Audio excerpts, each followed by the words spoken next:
আজকে জনসংখ্যার অর্ধেক যে নারী সমাজ, সেই নারী সমাজের যে নিরাপত্তা, সেই নিরাপত্তা আজকে অপরাধীরা নানাভাবেই সেটা বিঘ্নিত করছে। তাদের বিকাশ, তাদের বেড়ে ওঠা, তাদের আত্মিক এবং মানসিক বিকাশকে যারা ভয় দেখিয়ে এইভাবে বাধাগ্রস্ত করছেন, তাদেরকে আইনের আওতায় নিয়ে এসে তাদের বিচার নিশ্চিত করতে না পারলে আমাদের সমাজ এগোবে না, আমাদের সমাজ অগ্রগতির পথে এগিয়ে যাবে না।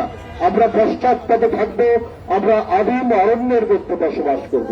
আজকের এই আধুনিক যুগে আমরা যেখানে বিশ্ব ব্রহ্মাণ্ড অনুসন্ধান করছি, আমরা খবর নিচ্ছি পৃথিবীর এই মহাবিশ্বের আর কোথাও প্রাণী আছে কিনা, আপনার কোনো মানুষ রয়েছে কিনা, এই অনুসন্ধান যখন আপনার মানব সভ্যতার এই পর্যায়ে এসে হচ্ছে, তখন বাংলাদেশের একটি শিশু বাচ্চা সে নিরাপদ নয়, তাও কি নিজের আত্মীয়ের বাড়িতে।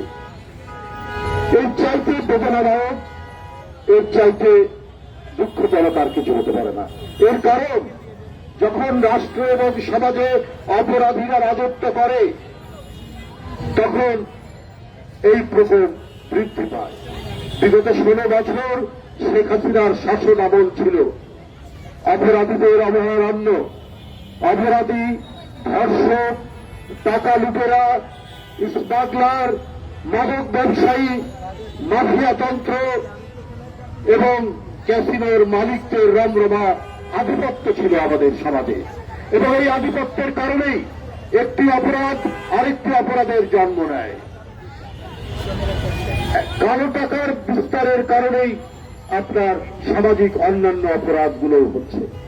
এত নারী নির্যাতন হয়েছে শেখ হাসিনার আমলে যে এটা বলে শেষ করা যাবে না। আমি আগেও বলেছি যে পাশের মধ্যে আপনার কলেজের ছাত্রী রূপাকে সিরাজগঞ্জের মেয়ে টাঙ্গাইলে তাকে কিভাবে নির্যাতিত করা হয়েছে আপনারা জানেন। এইভাবে খাদিজা, এইভাবে তনু, এইভাবে মিতু, এইভাবে নুসরাত, একটার পর একটা জীবন চলে গেছে, একটার পর একটা তরুণী কিশোরীরা নিপীড়িত হয়েছে। এবং এটার প্রত্যেকটার সাথেই জড়িত ছিল তৎকালীন ক্ষমতাসীন দলের বিভিন্ন সংগঠনের নেতারা, হয় যুবলীগ, না হলে ছাত্রলীগ, না হলে স্বেচ্ছাসেবক লীগ, না হলে শ্রমিক লীগ। এদের আধিপত্যের কারণেই এইটা বিস্তার লাভ করেছে। বন্ধুরা আমার, যারা আইন প্রয়োগ করবেন তাদেরকে দেওয়া হয়েছিল ফ্রি লাইসেন্স।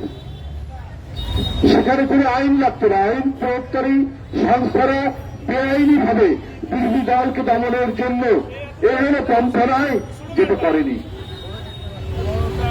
যেহেতু আইন প্রয়োগকারী সংস্থারা তারা জানে তারা বিরোধী দলের উপর অন্যায় করলে পরে রেহাই পাওয়া যায়, সুতরাং তারা বেআইনি কাজ করতে কখনো দ্বিধা করেনি।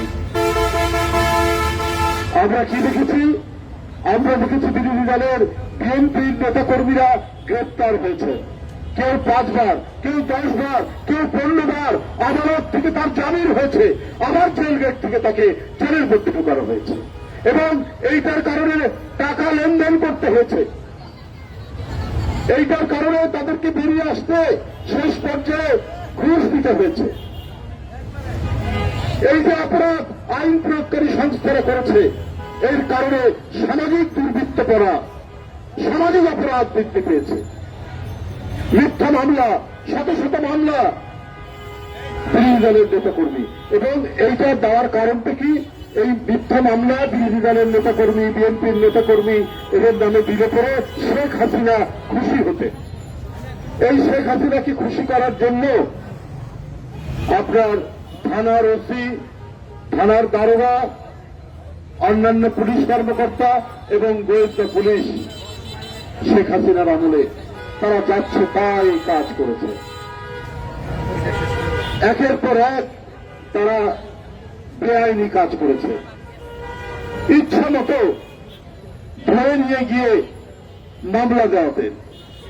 অন্য একজন লোককে থ্রেট করে বলতেন যে ওর নামে মামলা দাও, নাহলে তুমি বিপদে পড়বে। এইভাবে শেখ হাসিনার আমলে বিএনপির কোন লোক তার এলাকায় যদি নির্বিঘ্নে থাকতে চাইতো তাহলে থানাকে চাঁদা দিতে হতো, স্থানীয় আওয়ামী লীগকে চাঁদা দিতে হতো, স্থানীয় যুবলীগকে চাঁদা দিতে হতো। এমন এক রাজত্ব কায়েম করেছিল যেখানে আওয়ামী লীগ ছাড়া আর কারোই নিরাপত্তা ছিল না, আওয়ামী লীগ ছাড়া কেউ শান্তিতে বসবাস করতে পারত না।